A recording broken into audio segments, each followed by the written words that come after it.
आज से जो है मैं आपका थ्योरी जो है शुरू कर रहा हूं और थ्योरी में जो सबसे इम्पॉर्टेंट टॉपिक जो है एक इनऑर्गेनिक केमिस्ट्री से जो लगभग हर साल बोर्ड एग्जाम में पूछा गया है वो है कोऑर्डिनेशन केमिस्ट्री। तो आज हम कोऑर्डिनेशन केमिस्ट्री में IUPAC शुरू करेंगे और जो है लगभग ध्यान दीजिए कि लगभग हर साल जो है 5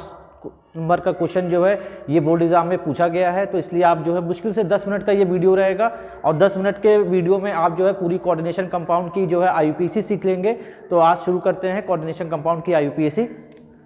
तो ध्यान दीजिएगा कि जितने भी जो है कोऑर्डिनेशन कंपाउंड होते हैं वो आपको कुछ इस तरीके से देखने को मिलेंगे कि जो है ये जो है MLN, इस पर या तो प्लस चार्ज हो सकता है या तो माइनस चार्ज हो सकता है या तो वो उदासीन होगा, मतलब उस पर कोई भी आवेश नहीं होगा। तो हम एक तरीके से अगर उस पर जीरो आवेश भी लिख सकते हैं तो ये हम मान सकते हैं कि जो भी कंपाउंड होंगे, जो भी कोऑर्डिनेशन कंपाउंड होंगे उन पर 3 तरीके का आवेश देखने को मिलेगा, या तो ये धनात्मक आवेश होगा या तो ऋणात्मक होगा या तो उस पर कोई आवेश नहीं होगा। तो हम यहाँ पे ये ध्यान देंगे कि इसको हम 2 तरीके से जो है क्लासीफाई करेंगे कि अगर धनात्मक आवेश होगा तो हम उस पर क्या करेंगे और उदासीन होगा तो क्या करेंगे, और दूसरा ऋणात्मक आवेश होगा तो उस पर क्या करना है। तो जो है जैसे कि जो है इस पर अगर मान लेते हैं कि हमारा जो कोऑर्डिनेशन कंपाउंड है अगर उस पर धनात्मक आवेश लगा हुआ है या तो उस पर कोई आवेश नहीं है यानी उदासीन आवेश है, तो उस पर जो है उसका IUPAC एक तरीके से निकालना है हमको। और मान लेते हैं अगर इस पर जो है ऋणात्मक आवेश लगा हुआ है इस कोऑर्डिनेशन कंपाउंड पे, तो हम कहेंगे कि इसका हमको IUPAC जब हम निकालेंगे तो इसमें हमको एक अलग नियम लगाना पड़ेगा। तो हम यहाँ पे देख सकते हैं कि इसके लिए उदाहरण जैसे मान सकते हैं कि जैसे इसका उदाहरण क्या हो सकता है। तो जैसे अगर हम ये कहें कि कॉपर H2O6+2, तो ये हम देख सकते हैं कि ये एक तरीके से कोऑर्डिनेशन कंपाउंड है जहाँ M जो है कॉपर है, L जो है लिगेंड है जहाँ पे ये H2O वाटर के मॉलिक्यूल्स हैं, और N क्या है, ये कोऑर्डिनेशन नंबर 6 है और ये उस पर आवेश है जो चार्ज लगा हुआ है +2। और इसी तरीके से अगर कोई उदासीन की बात करें तो उदासीन में जो है हम बोल सकते हैं जैसे NiCO4, इस पर कोई इस कॉम्प्लेक्स पे कोई भी चार्ज नहीं लगा, इसका मतलब ये उदासीन कॉम्प्लेक्स है। तो ये दोनों को हम इस कैटेगरी में रख सकते हैं और इनका IUPAC हम जो है इनका IUPAC एक तरीके से होगा। और अगर यही बात Ml माइनस की तो जिसका हम एग्जांपल ले सकते हैं जैसे ये FeCN6 4- लिखा हुआ है, तो इसका मतलब क्या हुआ कि ये जो है एग्जाम्पल इस कैटेगरी में आता है तो इसका IUPAC हम एक तरीके से निकालेंगे। तो इसको जो है अभी हम यहाँ से हटा देते हैं, जब IUPAC करेंगे तो आपको दिखाएंगे कि इसका IUPAC नाम क्या होगा। तो सबसे पहले आपको ध्यान ये रखना है कि जैसे मान लेते हैं हमारे पास कोई कॉम्प्लेक्स है और उस कॉम्प्लेक्स पे हमको जो है इस तरह का कोई दिख रहा है कॉम्प्लेक्स, तो हमको करना क्या है उस समय कि हमको एक नियम है, इस नियम में जो है एक सूत्र फॉर्मूला टाइप का होता है, हम यहाँ लिख दे रहे हैं। आप सभी को ये फॉर्मूला याद होना चाहिए बस कि जो फॉर्मूला है वो है name of the ligand plus, सबसे पहले लीगेंड का नाम लिखना है हमें, उसके बाद name of central metal ion, name of central metal ion, केंद्रीय धातु परमाणु का नाम लिखना है। और उसके बाद जो है हमें यहाँ पे जो भी आयन है,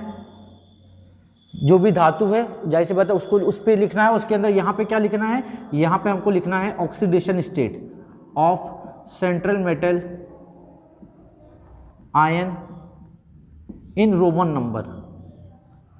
नंबर में हमको जो है इस जो धातु परमाणु होगा उसका ऑक्सीकरण संख्या यहाँ लिखनी है। और ध्यान देना है कि ये जो ऑक्सीकरण संख्या होगी ये रोमन नंबर में लिखनी है। रोमन नंबर यानी कि अगर 1 आएगी तो हम फर्स्ट 1 ऐसे लिखेंगे, 2 अगर आती है तो 2 इस तरह से लिखनी है, और 3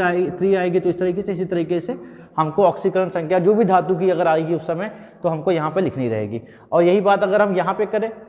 तो इसके एग्जाम्पल में अगर हम ध्यान दें कि यहाँ पे क्या नियम लगेगा तो हम यहाँ पे कह सकते हैं कि सबसे पहले यहाँ भी वही है कि name of the ligand plus name of central metal ion, केंद्रीय धातु परमाणु का नाम, नेम ऑफ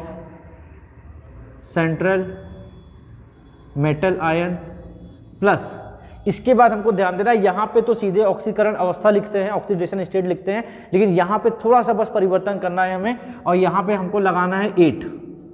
ये 8 लगेगा, धातु में जो भी धातु परमाणु होगी उसके नाम के आगे हमें 8 लगा देना है। जैसे मान लेते हैं एल्यूमिनियम हमारी मेटल है तो उसमें 8 जोड़ेंगे तो एल्यूमिनेट हो जाएगा। जैसे अगर हमारे पास फेरस है तो फेरेट हो जाएगा, कॉपर है तो क्यूपरेट हो जाएगा। तो इसीलिए यहाँ पे हमने लिखा हुआ है कि अगर ऐसे कॉम्प्लेक्स जिन पे अगर माइनस का आवेश रहेगा तो वहाँ पे हमें 8 लगा देना है, और यहाँ पे अगर प्लस और या कोई आवेश नहीं रहेगा तो उस समय हमें कुछ भी लिखने की जरूरत नहीं है, हम सीधे धातु का नाम लिख के उसकी ऑक्सीकरण संख्या लिख देंगे। इसके बाद जो है हम यहाँ पे सीधे फिर वही जो यहाँ पे है oxidation state of the central metal ion, यहाँ पे जो लिखना है ये oxidation state of central metal ion in Roman numbers, Roman number. और ध्यान देना यहाँ पे कि रोमन नंबर में जो भी ऑक्सीडेशन स्टेट होगी उनको हमको इस तरीके से फर्स्ट सेकंड थर्ड में लिखना रहेगा। अब यहाँ पे सबसे पहला तो ये नियम है कि जो भी ये एक प्रारूप है कोई भी IUPAC करने का, कोई भी क्वेश्चन रहेगा हमें इस नियम को याद होना चाहिए कि सबसे पहले हमें लिगेंड का नाम लिखना है, फिर केंद्रीय धातु परमाणु का नाम यानी कि name of the central metal लिखना है, उसके बाद उस पर ऑक्सीडेशन स्टेट लिखनी है, जो भी ऑक्सीडेशन स्टेट उस केंद्रीय धातु परमाणु की होती है। और उसके बाद यहाँ पे अगर देखें तो यहाँ पे क्योंकि इस कॉम्प्लेक्स पे माइनस का चार्ज लगा है तो सब काम एक जैसा ही है, बस ध्यान ये देना है कि यहाँ पे जो मेटल है जो धातु है उसके नाम के आगे 8 जोड़ देंगे हम। अब जैसे इसके बाद ये तो हो गया, इसके बाद हमें क्या करना रहेगा, इसके बाद हमें जो अगला रूल है वो रूल को ध्यान देना है कि अगर ये जो लिगेंड है, ये लिगेंड्स जो है यानी अगर एक से अधिक है, लिगेंड एक से अधिक है तो हमको उनको अल्फाबेटिकल ऑर्डर अंग्रेजी वर्णमाला के अनुसार देखना है। तो हम कहेंगे कि for more than one ligand arrange them in alphabetical order, alphabetical order. हमें जो है अगर मान लेते हैं कि लिगेंड एक से अधिक है तो उन्हें हमें अल्फ़ाबेटिकल ऑर्डर में रखना है, मतलब जो भी जाहिर सी बात है हम अल्फ़ाबेट जानते हैं कि अल्फ़ाबेट में जो अंग्रेजी वर्णमाला में जो पहले लेटर आते हैं उन्हीं को हमको जो है प्रायोरिटी, उन्हीं को हमें वरीयता देनी है यहाँ पे। उसके बाद हमें ये देखना है कि अगर लिगेंड की संख्या एक से अधिक है तो हमको उस समय जो है न्यूमेरिकल प्रीफिक्सेस का यूज़ करना रहता है। जैसे हम जानते हैं कि अगर 2 लिगेंड है तो 2 लिगेंड के लिए हम डाई यूज़ करते हैं, 3 लिगेंड है 3 के लिए ट्राई यूज़ करते हैं, अगर 4 लिगेंड है तो 4 के लिए टेट्रा यूज़ करते हैं। तो वही यहाँ लिखेंगे कि अगर लिगेंडों की संख्या एक से अधिक है तो हमको वहाँ न्यूमेरिकल प्रीफिक्स का यूज़ करना है। तो हम यहाँ पर यही लिखेंगे कि फॉर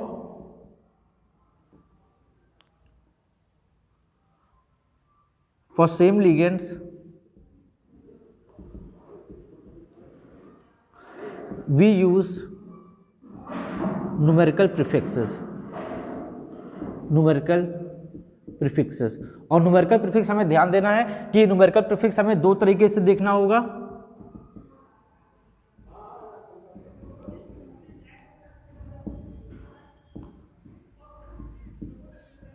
numerical prefix हमें 2 तरीके से देखना होगा। एक ऐसे लिगेंड अगर मान लेते हैं जो एक दंती जो मोनोडेंटेड लिगेंड होते हैं, अगर वो जो है एक से अधिक संख्या में है तो हम 2 के लिए जो है डाई, 3 के लिए ट्राई, 4 के लिए टेट्रावर्ड यूज़ करेंगे। तो हम कहेंगे कि अगर लिगेंड जो है मोनोडेंटेड है तो इनके लिए जो है हम कहेंगे 2 के लिए हम डाई यूज़ करते हैं, 3 के लिए अगर 3 है तो उसके लिए हम ट्राई वर्ड यूज़ करेंगे, अगर 4 है तो 4 के लिए हम टेट्रा यूज़ करेंगे, अगर 5 लिगेंड है एक जैसे तो हम कहेंगे 5 पेंटा यूज़ करेंगे, और अगर 6 लिगेंड है तो 6 के लिए हम हेक्सा वर्ड यूज़ करते हैं। तो इस तरह से हमें ध्यान देना है कि अगर लिगेंड संख्या में एक से अधिक है, मतलब एक तरह के लिगेंड संख्या में एक से अधिक हैं, तो हमको उसके लिए 2 के लिए डाई, 3 के लिए ट्राई, 4 के लिए टेट्रा, 5 के लिए पेंटा, 6 के लिए हेक्सा, ये वर्ड हम यूज़ करते हैं। और हाँ, अभी कुछ केस में ऐसे भी होते हैं, कुछ लिगेंड ऐसे होते हैं जिनके नाम के आगे ऑलरेडी डाई यूज़ होता है या ट्राई यूज़ होगा, तो हमको ध्यान देना है कि उस केस में हमको जो है ये डाई 2 बार ना रिपीट हो या ट्राई 2-3 बार ना रिपीट हो। तो इसके लिए हम क्या करते हैं, बिस, ट्रिस, टेट्रा, किस, ये सब वर्ड भी यूज़ करते हैं। तो हम कहेंगे कि ऐसे लिगेंड जिनके नाम के आगे ऑलरेडी जो है डाई यूज़ लगा, जैसे एथिलीन डाइअमीन, इथिलीन डाइअमीन के नाम के आगे ऑलरेडी डाई है तो हम 2 बार डाई ना लिख करके हम वहाँ पे फिर जो अगर ये इथिलीन डाइअमीन 2 बार होगा तो हम कहेंगे कि वहाँ पे बिस लगाना पड़ेगा। तो बिस हम लगाएंगे 2 के लिए, ट्रिस लगाएंगे हम 3 के लिए, टेट्रा किस हम लगाएंगे